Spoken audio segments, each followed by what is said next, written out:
का एशिया में नया नाटो फ्रंट खड़ा कर सकता है। ब्यूरो रिपोर्ट, जी मीडिया।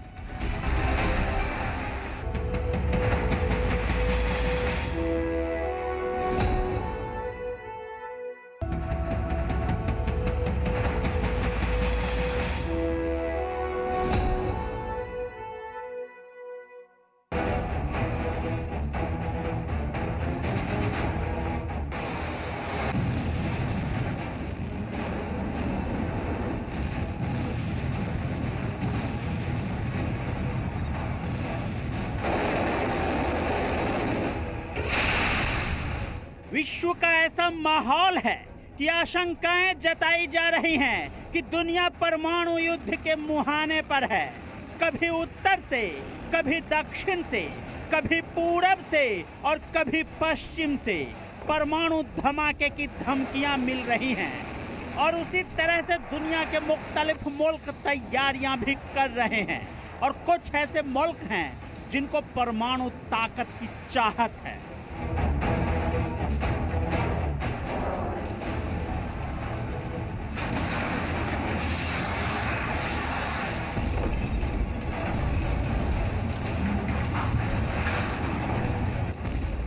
ये चार चेहरे हैं, चारों परमाणु संपन्न हैं और ऐसी आशंकाएं जताई जा रही हैं कि इनमें से किसी एक की वजह से दुनिया में परमाणु युद्ध छिड़ सकता है।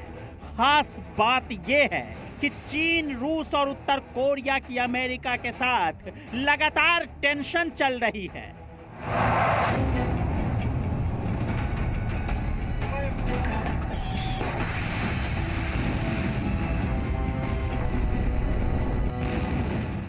अमेरिकी राष्ट्रपति जो बाइडेन एशिया की यात्रा पर हैं और अमेरिकी खुफिया एजेंसियां से लेकर अमेरिका के एनएसए तक ने आशंका जताई कि बाइडेन की इस यात्रा के दौरान उत्तर कोरिया या तो लंबी दूरी की मिसाइल का टेस्ट कर सकता है या फिर 7वीं बार परमाणु टेस्ट कर सकता है।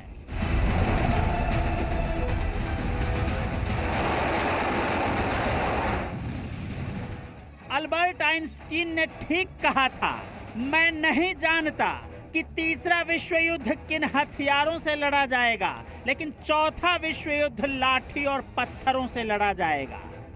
जाहिर है आइंस्टीन को पता था कि तीसरे विश्व युद्ध में ऐसे हथियार इस्तेमाल होंगे जिनसे दुनिया पाषाण युग में पहुंच जाएगी। अब इसी की भविष्यवाणी तमाम जानकार करते हैं, क्योंकि दुनिया में इस वक्त इतने ज्यादा परमाणु बम हैं और इतने ज्यादा शक्तिशाली हैं कि एक दो बार नहीं बल्कि दुनिया को हजारों बार तबाह करने की क्षमता रखते हैं। आज वंदे मातरम में इन्हीं क्रेजी 4 की बात होगी, जिनकी वजह से कहा जा रहा है कि दुनिया परमाणु युद्ध के मुहाने पर खड़ी है। एक ऐसा युद्ध जिससे इंसानों का नामो निशान मिट सकता है।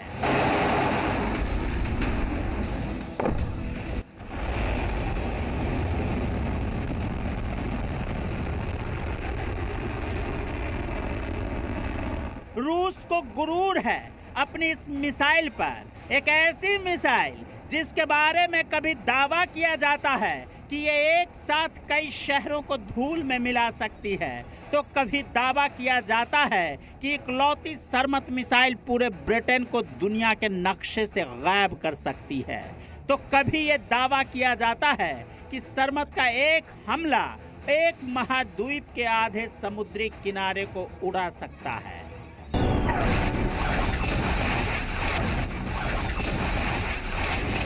अब उसी सरमत को लेकर दावा किया जा रहा है कि इसी साल नवंबर महीने से पहले उसकी 1 या 2 नहीं बल्कि 4 से 5 रेजिमेंट तैनात कर दी जाएगी। यानी महज 5 महीने बाद रूस दुनिया के किसी भी हिस्से में अपनी वो मिसाइल भेजने के लिए तैयार होगा, जिस पर परमाणु बम समेत एक साथ 26 अलग अलग बम तैनात हो सकते हैं और जिसे ना तो रोका जा सकता है और ना ही जिसका पता लगाया जा सकता है।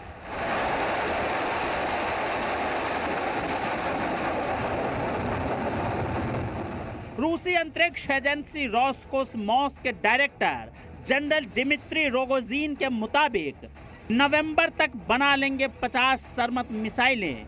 साइबेरिया के क्रास्नोयार्स्क में बनेंगी मिसाइलें। पहली रेजिमेंट क्रास्नोयार्स्क में होगी तैनात।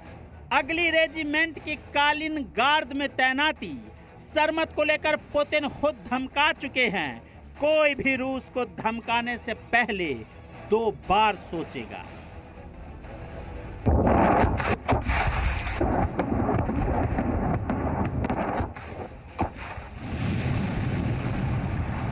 सरमत मिसाइल की धौंस देने वाला रूस 89 दिन बाद भी यूक्रेन में संघर्ष कर रहा है और यूक्रेन का कुछ हिस्सा हासिल करने की कोशिश में जुटा है। क्रेमलिन अपनी योजना से काफी दूर आ चुका है। पुतिन अपने कई जनरलों और कमांडरों को जंग में गंवा चुका है। कई जनरलों को बर्खास्त कर चुके हैं। जंग के मैदान में अपने कई जनरलों को आजमा चुके हैं, लेकिन अब तक कोई बड़ी सफलता हाथ नहीं लगी है। लिहाजा पुतिन ने यूक्रेन को बर्बाद करने का रास्ता चुना है।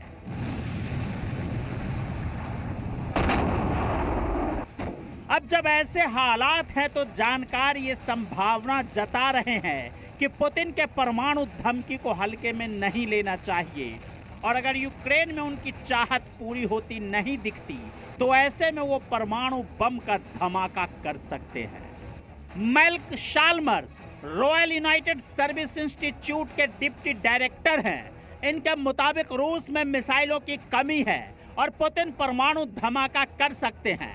माइक मुलेन अमेरिका के पूर्व चीफ ऑफ ज्वाइंट स्टाफ हैं। इनके मुताबिक भी पुतिन की परमाणु धमकी कोरी नहीं है और अमेरिकी सांसद मिट रोमनी ने चेताया कि पुतिन अपने सबसे बुरे हथियार का इस्तेमाल कर सकते हैं।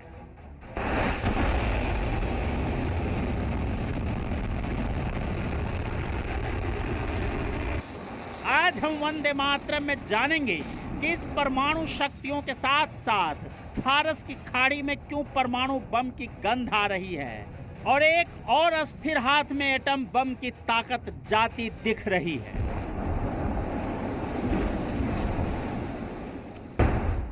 Ensuring freedom of navigation, including in the South China Sea and beyond. Mr. Kishida to say a few words.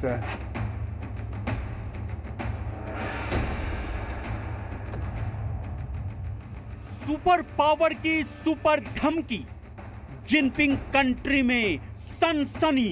Does not mean that China has the ability, the jurisdiction to go in and use force to take over Taiwan.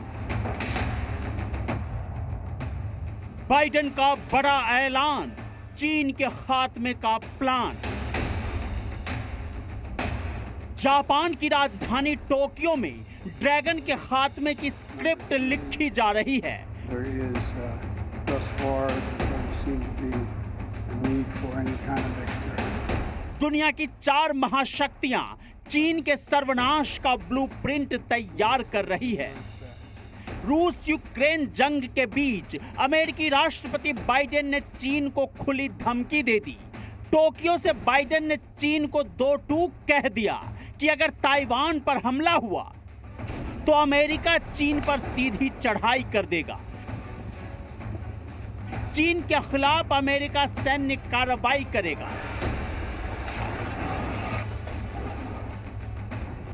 Biden ने चीन को धमकाते हुए कहा कि Taiwan की सीमा पर घुसपैठ हुई तो इसका बहुत बुरा अंजाम होगा। Then what signal does that send to China about the cost of attempting to take Taiwan by force? They're already flirting with danger right now by flying so close and all the maneuvers that are undertaken. Taiwan को लेकर America और चीन के संबंध बिगड़ रहे हैं। America को आशंका है कि ताइवान को हड़पने के लिए चीन कोई बड़ा कदम भी उठा सकता है। हाल ही में अमेरिका ने ऑगमेंटेड रियलिटी में एक वॉर गेम खेला था जिसमें आखिर में चीन ताइवान पर परमाणु बम से हमला करता है। तो आशंका है कि चीन एटॉमिक हमला कर सकता है। कल ही एक ऑडियो लीक हुआ जिसमें ताइवान पर हमले का प्लान है।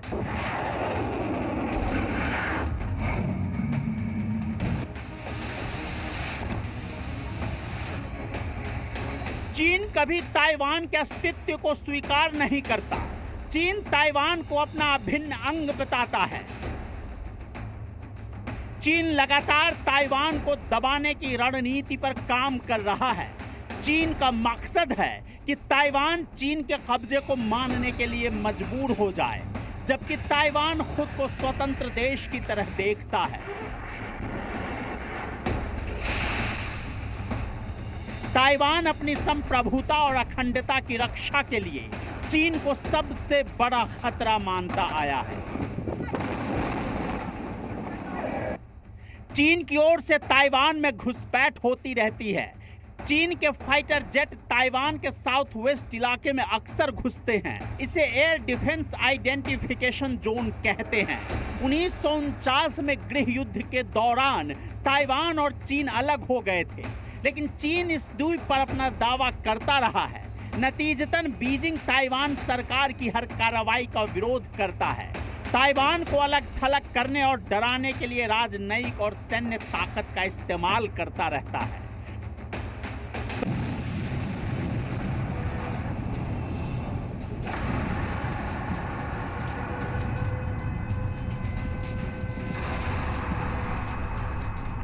रूस यूक्रेन जंग के बाद से ताइवान की संप्रभुता पर खतरा ज्यादा मंडराने लगा। ताइवान को इस बात का डर सताने लगा कि कहीं चीन ताइवान को हथियाने के लिए युद्ध का रास्ता न अपना ले, जिसका संकेत जिनपिंग और उसके जल्लाद समय समय पर देते रहते हैं।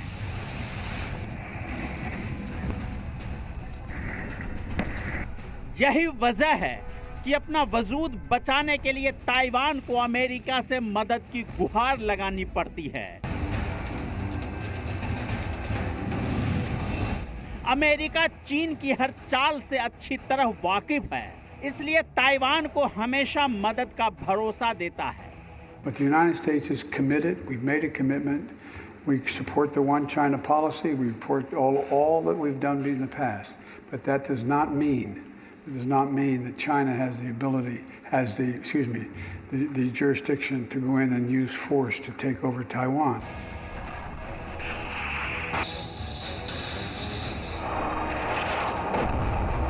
दरअसल चीन की विस्तारवादी नीतियों से पड़ोसी देश काफी परेशान हैं।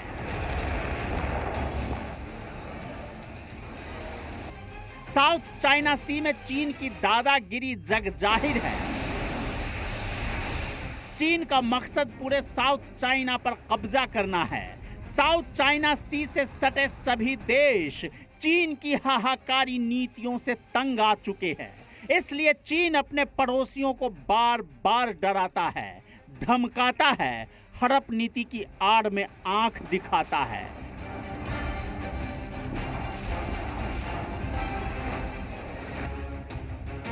कर्ज जाल में फंसाकर दूसरे देश को आर्थिक गुलाम बनाता है। ताइवान पर महाजंग, ड्रैगन की टूटेगी गर्दन। समुद्री शैतान निकलेगा, पूरे चीन को खा जाएगा। अमेरिका जानता है कि अगर चीन ने ताइवान पर कब्जा किया तो इसके बाद ड्रैगन की भूख और बढ़ जाएगी।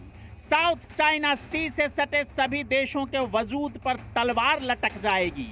और अगर चीन ने एक बार साउथ चाइना सी पर अपना कंट्रोल कर लिया तो जिनपिंग का अगला निशाना पूरा पैसिफिक क्षेत्र होगा।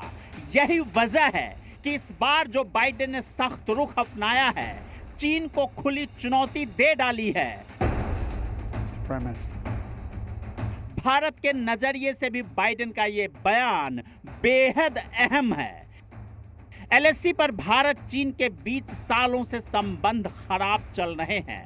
क्वाड के बाकी सदस्य ऑस्ट्रेलिया और जापान भी चीन की नीतियों से परेशान हैं। ऐसे में अगर क्वाड के सभी देश मिलकर चीन को हड़काएंगे तो ना सिर्फ चीन की हेकड़ी खत्म होगी, बल्कि जिनपिंग की अक्ल भी ठिकाने आ जाएगी।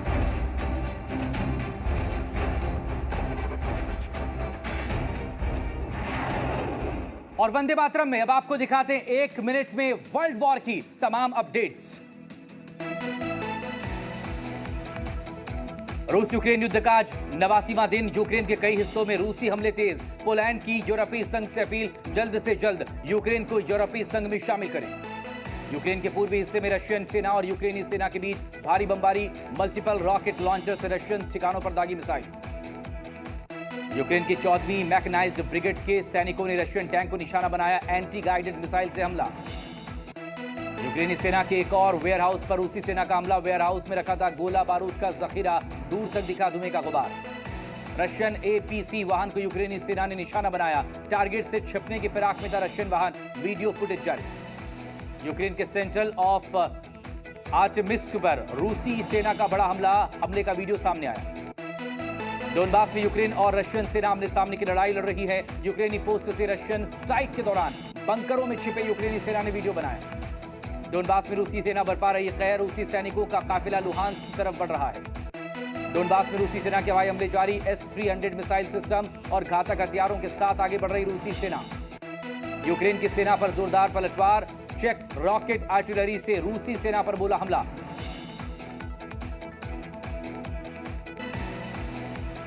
इजियम में रूसी सेना पर यूक्रेनी फौज का जोरदार पलटवार। रूस के हथियारों के गोदाम पर हमला। दूर दूर तक नजर आई आग की लपटें। यूक्रेन की 92वीं ब्रिगेड ने रूसी सेना पर किया जोरदार अटैक। रशियन आर्मी को पहुंचा भारी नुकसान। अज़ोवस्टाल में रूसी सेना के हमले के बाद हर तरफ दिख रहा तबाही का मंजर। चप्पे चप्पे पर मलबे का ढेर।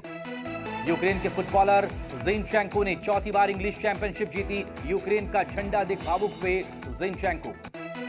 यूक्रेन की सरकार में सेंट्रल कीव में रूसी टैंक की प्रदर्शनी लगाई। यहां रूसी सेना के तबाह टैंक रखे गए।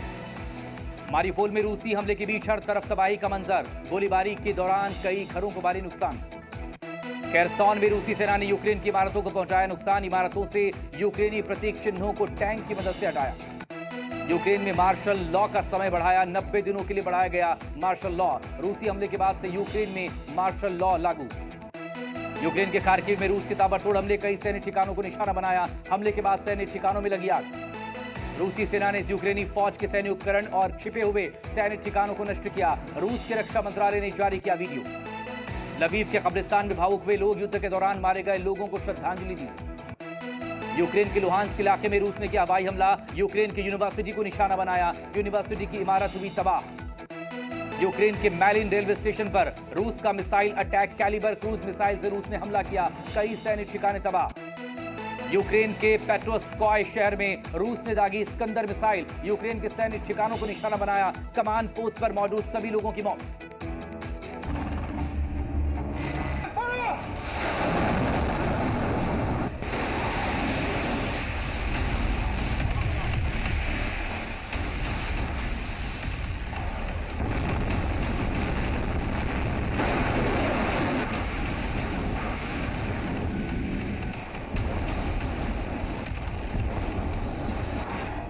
ड्रैगन का डर नाटो निकाल देगा अकड़।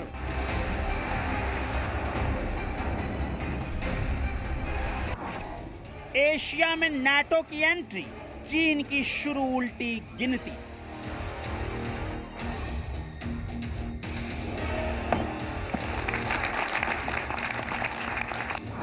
क्वाड से लगी चीन को मिर्ची। अब निकलेगी ड्रैगन की सिसकी।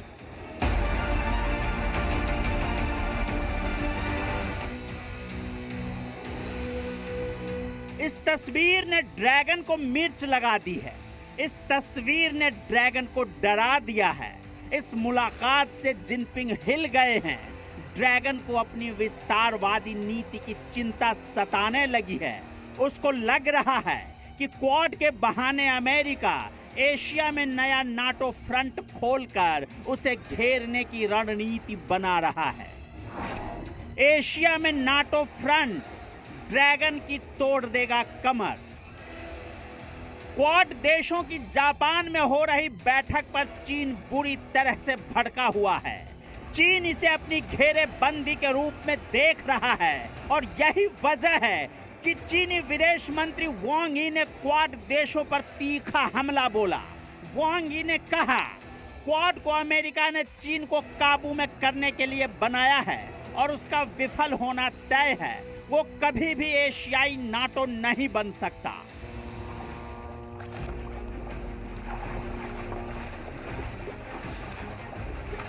तो क्या चीन जो कह रहा है वो सही है?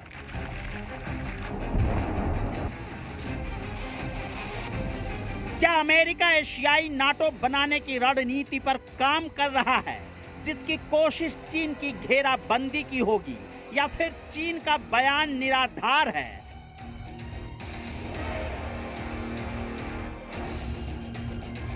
इसलिए यहां यह जानना बेहद जरूरी हो जाता है कि आखिर क्वाड को लेकर ड्रैगन के आग उगलने की असली वजह क्या है। क्वाड समूह खुले और मुक्त इंडो पैसिफिक की भावना पर बल देता है, जबकि चीन इस क्षेत्र को एशिया पैसिफिक क्षेत्र कहता है।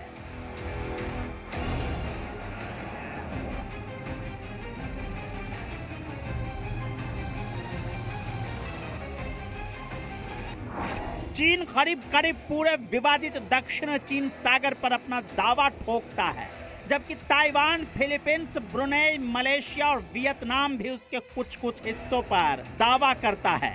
चीन ने दक्षिण चीन सागर में कृत्रिम द्वीप और सैन्य प्रतिष्ठान बना लिए हैं। चीन का पूर्वी चीन सागर में जापान के साथ भी विवाद है।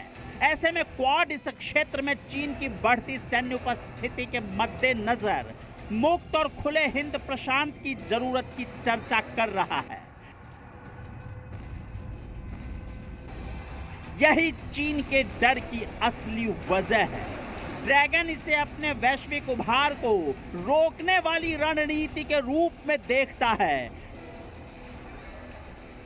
हिंद प्रशांत क्षेत्र में महत्वपूर्ण समुद्री मार्गों को किसी भी सैन्य या राजनीतिक प्रभाव से मुक्त रखना ही क्वाड का मकसद है। इसलिए अंतर्राष्ट्रीय राजनीति के जानकार इसे खास समुद्री इलाके में चीनी दबदबे को कम करने के लिए बनाए गए एक रणनीतिक समूह के रूप में देखते हैं। कई अन्य देश भी क्वाड को चीन को काउंटर करने के लिए एक महत्वपूर्ण मंच के तौर पर देखते हैं।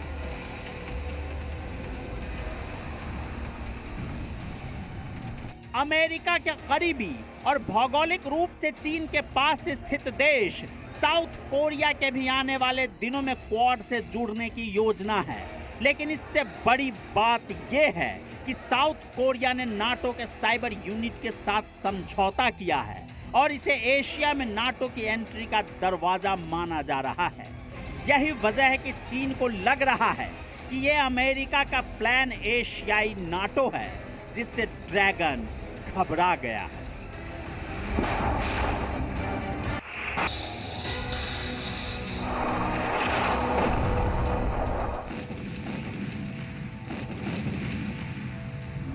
रूस का डायरेक्ट संदेश, नाटो में जाओगे दुश्मन बन जाओगे। दुनिया इस वक्त महायुद्ध देख रही है। यूक्रेन के नाटो में शामिल होने के संकेत से रूस इतना तिलमिला गया कि उस पर हमला कर दिया। इस युद्ध को 3 महीने होने जा रहा है, लेकिन इसके अभी भी खत्म होने के कोई संकेत नहीं मिल रहे।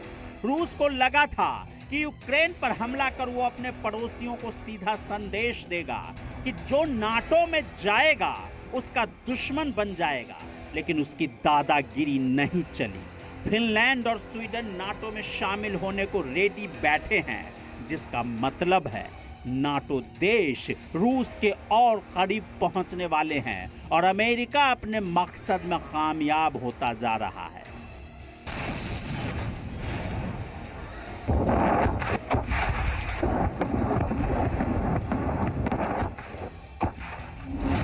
अमेरिका का प्लान, नाटो से चीन रूस का काम तमाम। बाइडेन ने नाटो देशों के जरिए बाल्टिक सागर में रूस को पूरी तरह घेर रखा है। फिनलैंड और स्वीडन के जरिए इस घेरे को और टाइट कर दिया गया, लेकिन रूस एशिया की तरफ से सांस न लेने लगे, इसलिए बाइडेन घेरे को कैस्पियन की तरफ से भी कस रहे हैं।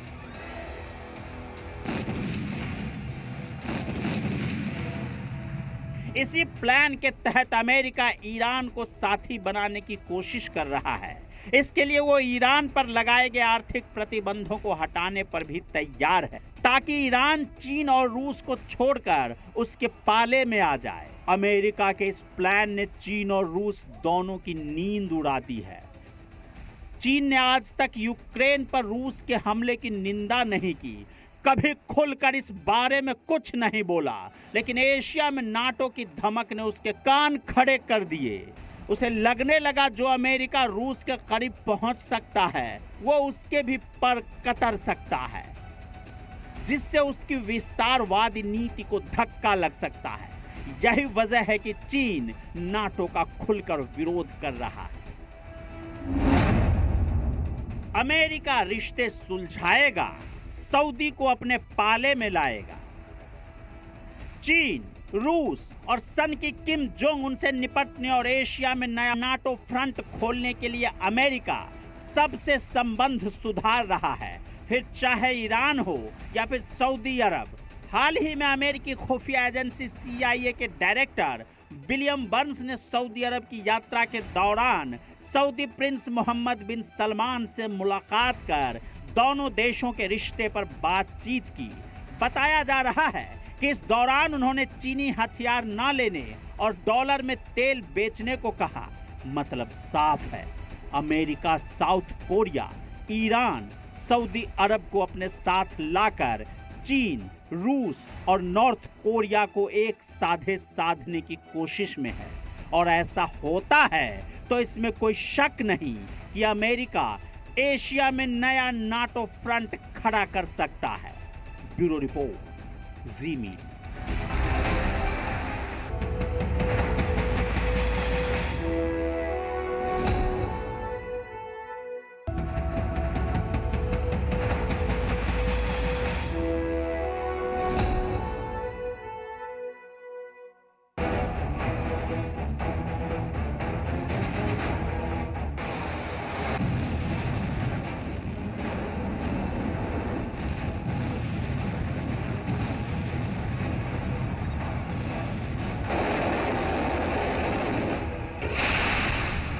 विश्व का ऐसा माहौल है कि आशंकाएं जताई जा रही हैं कि दुनिया परमाणु युद्ध के मुहाने पर है। कभी उत्तर से, कभी दक्षिण से, कभी पूरब से और कभी पश्चिम से परमाणु धमाके की धमकियां मिल रही हैं। और उसी तरह से दुनिया के मुख्तलिफ मुल्क तैयारियां भी कर रहे हैं। और कुछ ऐसे मुल्क हैं जिनको परमाणु ताकत की चाहत है।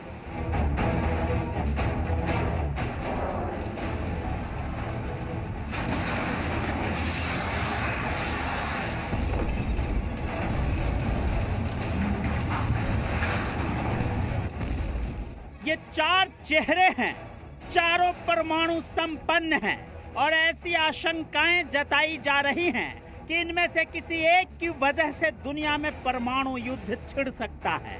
खास बात यह है कि चीन, रूस और उत्तर कोरिया की अमेरिका के साथ लगातार टेंशन चल रही है।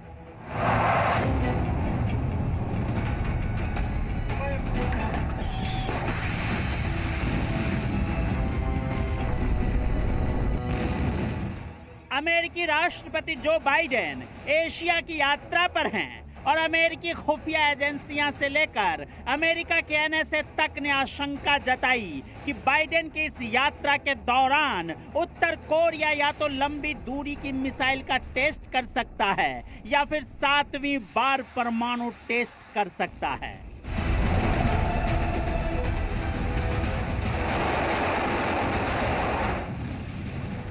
अल्बर्ट आइंस्टीन ने ठीक कहा था, मैं नहीं जानता कि तीसरा विश्व युद्ध किन हथियारों से लड़ा जाएगा, लेकिन चौथा विश्व युद्ध लाठी और पत्थरों से लड़ा जाएगा।